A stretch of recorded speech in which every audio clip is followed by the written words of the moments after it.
indispensable là, pour peindre là, ces couleurs primaires-là. Ces connaissances-là. Sur le sac chromatique, on dessine 3 couleurs à égale distance dans un petit faisceau. Il faut l'ouvrir pour, par exemple, pour avoir un orangé, je prends du jaune, qui est une couleur primaire, et je le mélange avec le rouge. Pour faire du turquoise, je prends du vert et du jaune. Et du jaune et du bleu pour faire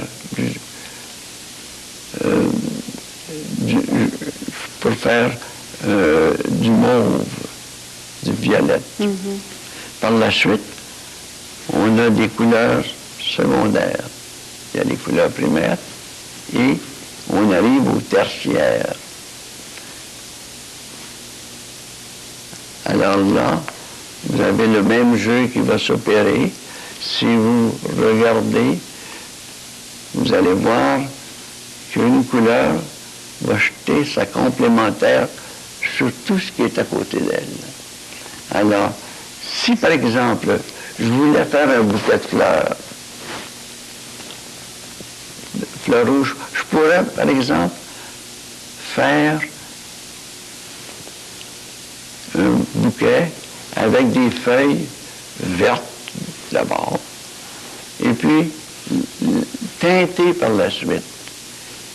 Plus on s'éloigne de la couleur rouge,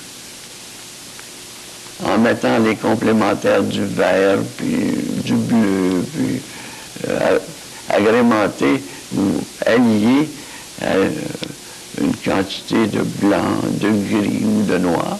C'est ce que vous avez essayé de faire avec... avec les fruits. Avec les fruits, oui. Là.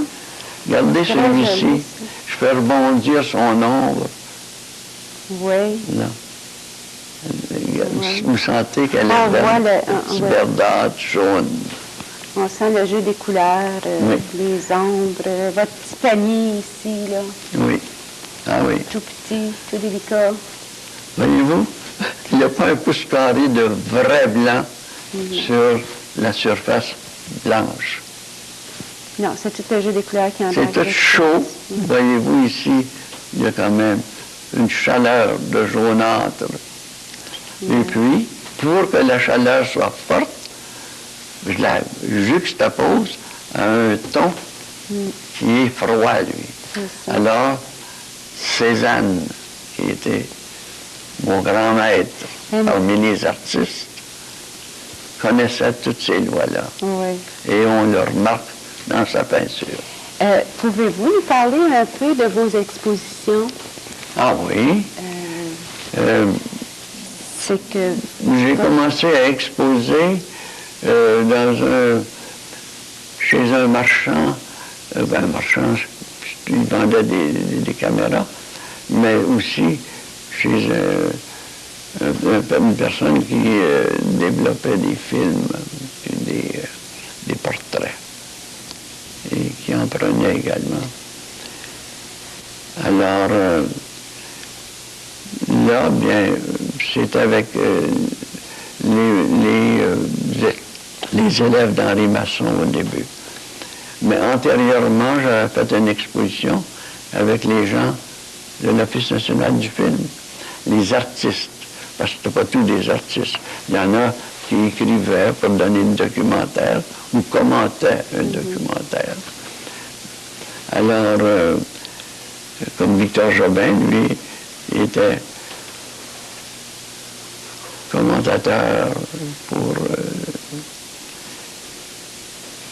monter des films, puis il les organisait en conséquence. Il en coupait un bout s'il voyait que c'était trop long, et puis au piano, il ajoutait des photos, lui aussi, pour donner la suite visuelle à la suite de l'oreille. À partir de cette première exposition-là, ça s'est enchaîné, là, vous savez exposé un peu Après partout. ça, chaque année, l'exposition d'Henri Masson était faite. Puis, je ne me souviens pas exactement des places, je ne peux pas les nommer, mais j'avais toujours des bons commentaires. Et un de ceux qui m'a le plus aidé à devenir une certaine valeur, ça a été Karl Weiselberger, du Citizen. Et à chaque année, il m'attendait pour regarder ce que j'allais y mettre. Avez-vous, dans vos expositions, avez-vous, disons, déjà exposé avec les autres grands peintres comme Borduas ou... non, j'ai exposé avec des grands peintres, oui, mais par la suite, pas immédiatement. Okay. J'avais reçu un pamphlet me disant que je pouvais exposer avec l'Académie royale. Je pense que c'est Henri Masson qui m'avait passé un papier là-dessus. J'avais écrit, puis ils ont accepté. J'ai envoyé les œuvres et elles ont été montrées dans un dépliant qu'il faisait. Mon nom était mentionné. Et d'année en année, par la suite, j'ai été convoqué et à chaque fois, j'étais bien reçu. Au point où, à la dernière exposition que j'ai faite avec eux, par la suite, j'ai pas été bien, puis j'ai dû me reposer. J'ai été convoqué à l'Académie royale des arts, qui exposait à une galerie spécifique pour eux autres à Toronto. Et par la suite, j'ai fait ça pendant 4-5 ans. Et là, pour célébrer un 75e anniversaire de la fondation de l'Académie royale par Lucius O'Brien,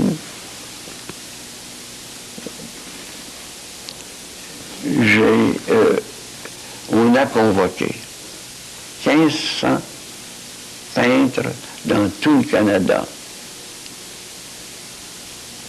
Puis on acceptait deux toiles. Les 2 toiles ont été acceptées. Et cette année-là, j'ai gagné dans tout le Canada un des 4 prix qui s'est donné. C'est encourageant. C'est trop C'est bon pour la fierté, hein? Oui. J'en ai pas trop parlé. Il y a un type du droit qui est allé, il a vu ça, puis il n'a rien dit. Non. Il n'a rien dit. J'ai su qu'il était allé parce qu'il avait écrit à un de mes amis. Puis il a dit qu'il était allé à Toronto. Il n'a pas vu mes toiles. Il n'a pas dû se promener dans le bon corridor. On a ici quand même des photos de peinture que vous avez fait. Entre autres, vous pouvez peut-être nous expliquer là, brièvement. Oui. Dans les personnages, là, c'est à peu près le premier que j'ai fait. Oui. La femme au voile noir. On peut peut-être la montrer à la caméra, là. La femme au voile noir.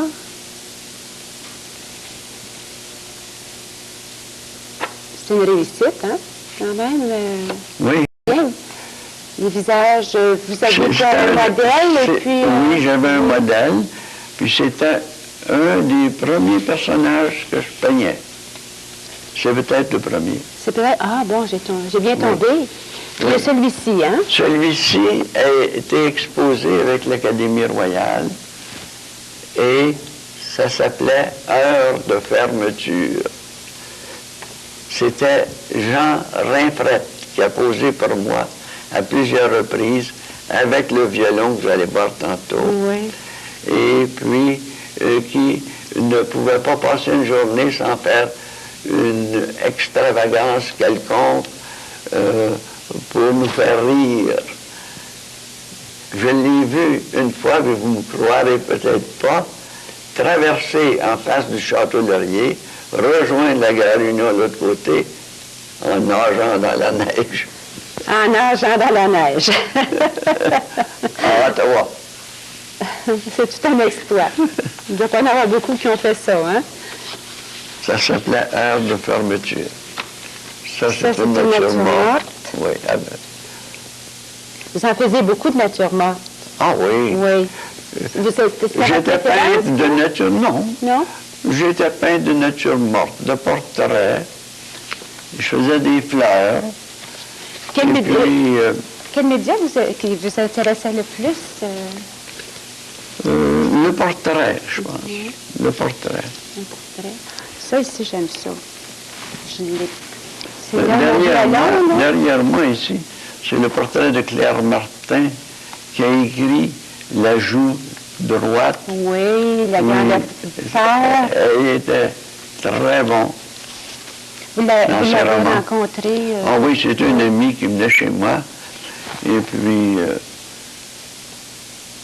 Elle était jeune? Ah oui. À cette époque-là, hein? Oui. Puis il y a d'autres ici, photos, là. Ça, Ça, c'est l'homme au chapeau de paille, Jean Infret. Oui.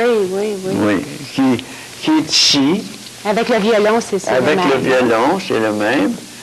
Celui-ci, c'est le portrait de Claude Châtillon, qui avait été dans ma classe, qui est allé à l'Institut de philosophie, et puis par la suite est devenu ambassadeur au Cameroun. Son premier poste avait été en Turquie. C'est assez étrange, hein? Ben oui, c'est ce que la vie peut nous apporter. Je vois que vous étiez bon en sculpture sur glace, mais glace aussi, là. Oui, ça. Quand on a l'art des formes, on les transpose dans des volumes. Regarde, on a un autre ici, là. Oui, c'est pas le même cheval. C'est un celui-ci deuxième. est plus élégant. Oui, il est très joli, celui-là. On voit qu'il est prêt à faire sauter, là, hein? Cheval sauvage. Oui. Je l'ai appelé le cheval en liberté. Oui. Alors, il s'amuse plus.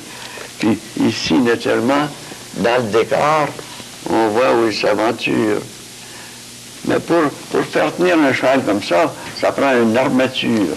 Absolument. Je lui avais fait deux grands skis avec des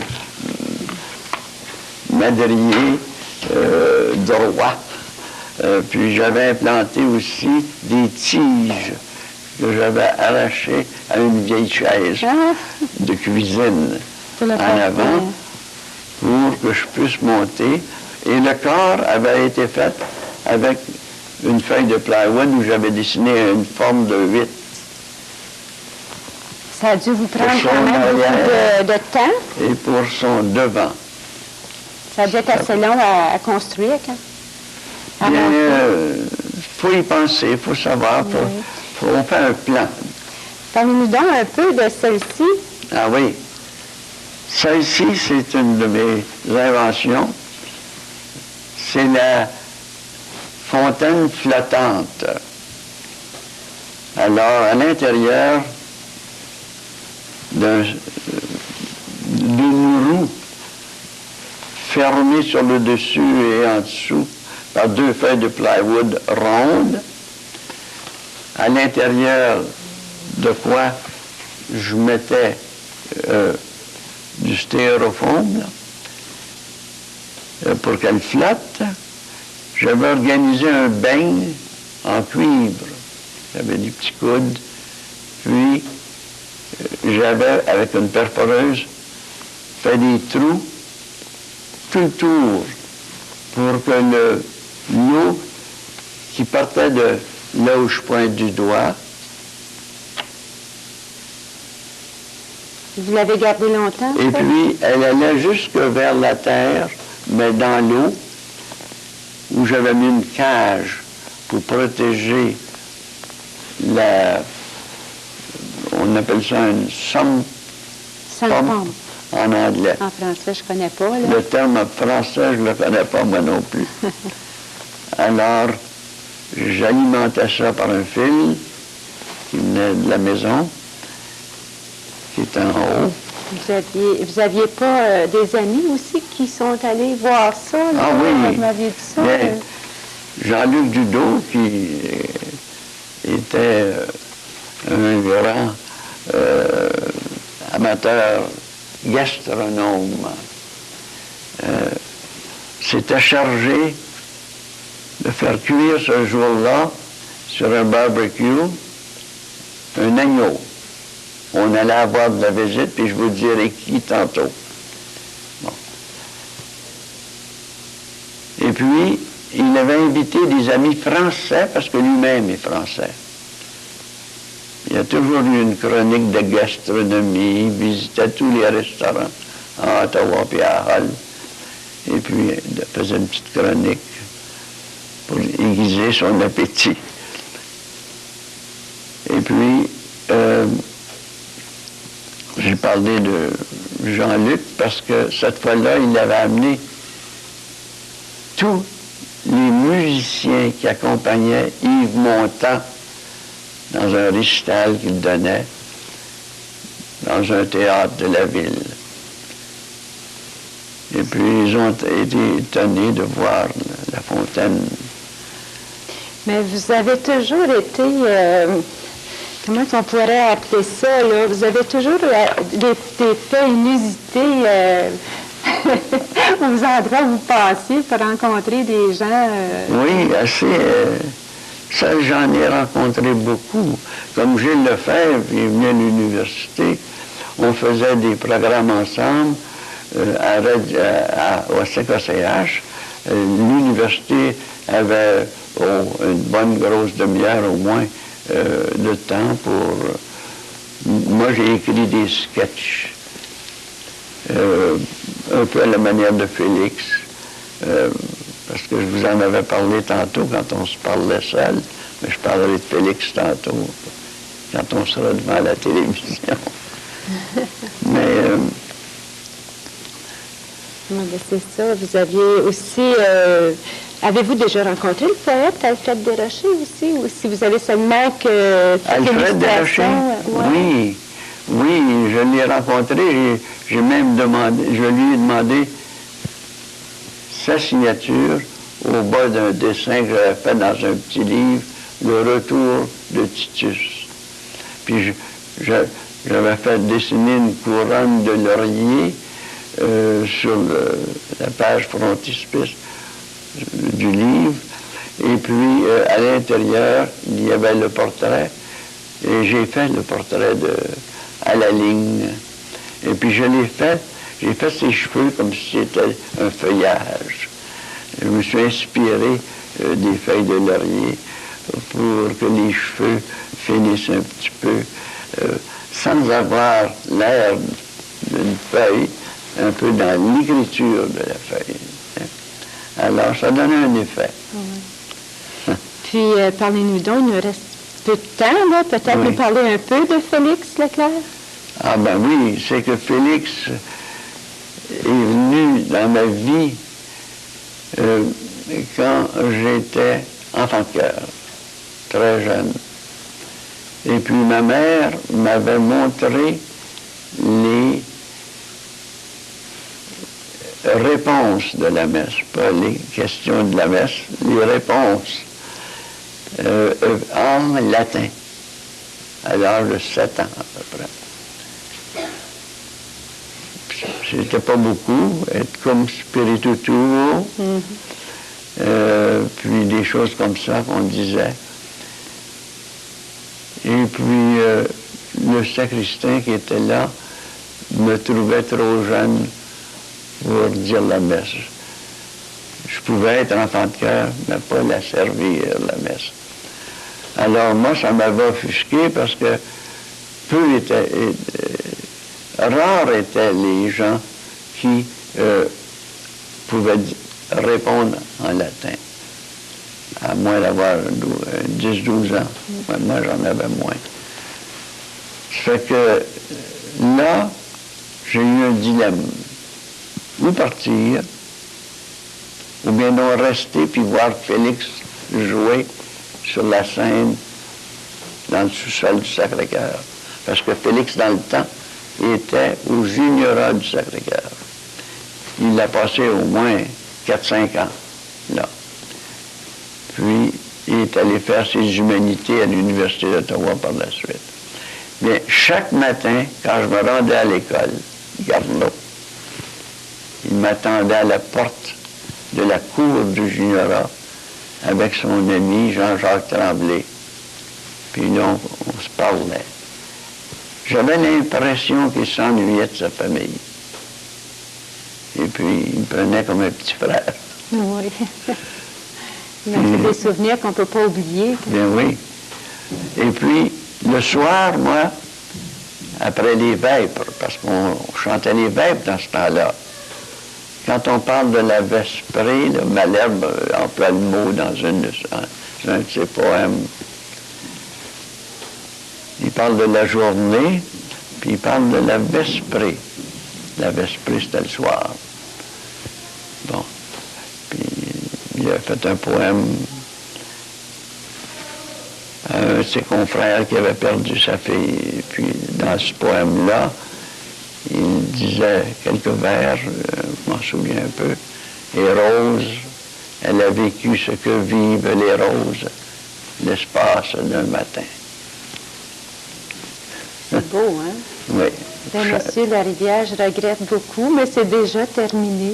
Oui, hein? Ça a passé vite, hein? Ah, mon Dieu. Mais avant, là, de quitter, moi, j'adore celle-ci. Fait que je voudrais juste la montrer. Ça a été fait ici, hein? À Perkins, ça? Oui. Dans le Grand Ah oui, j'ai fait le moulin de Perkins, j'ai fait la maison de M. Burks. Oui. Puis je ne la trouve pas, j'ai dû la vendre. Vous avez dit avant. J'en avais pas gardé beaucoup pour vous, hein? Non. Non. C'est dommage, mais ça, je trouve ça vraiment spécial. Je trouve la délicatesse. Tout est... Voyez-vous, c'est là qu'on peut voir les lois. Ici, c'est pas sur le même plan que ceci. Mais j'ai noirci ça pour faire valoir la clarté qu'il y a là. Et puis je l'ai étendu. Ici, je l'ai mis un peu, j'en ai un peu moins foncé.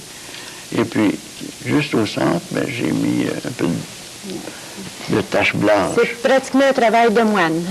Ben, je vous remercie infiniment, M. Larivière. Ça a été vraiment intéressant. Bien oui. Peut-être qu'on pourrait continuer des heures et des heures. Ah, on pourrait continuer tellement longtemps. Oui, mais je vous remercie beaucoup, puis j'espère que les gens vont apprécier cette émission. Ah ben, j'ai essayé de me souvenir de beaucoup de choses, puis de temps en temps, je suis obligé, parce que je m'aperçois que je perds un peu la faculté de la mémoire. J'ai pas trouvé ça. La mémoire, c'est une faculté qui retient. Ben, moi, mes bagages de retenue sont beaucoup moins forts qu'avant. Ben, j'espère vous avoir parmi nous encore bien longtemps. Hein? Ah bien. Plusieurs années, puis je sais que vous en faites plus présentement de peinture. Vous en faites plus de... Oh bien, j'en ai fait l'an passé. Oui? Oui, je vais en faire cette année encore. Ah bon? J'ai fait des scènes d'hiver, ben oui. Ah, vous nous laisserez savoir quand vous en J'ai aurez. fait l'église de Perkins. J'en ai qui ne sont pas finis encore de l'église, mais le clocher est très beau. Fait que là, c'est en quelles circonstances que vous avez peint cette nature morte-là? Bien, j'aimais beaucoup Cézanne et ce n'est pas une copie de Cézanne, mais Cézanne souvent mettait une surface, une nappe, mais froissée ou pliée, et qui laissait pendre pour avoir des plans. Voyez-vous? Il faut structurer. Puis des rebondissements de couleurs. La Lune n'a pas de chaleur, elle reçoit. C'est un miroir. La surface de la Lune, c'est comme un grand miroir qui reçoit les rayons du Soleil.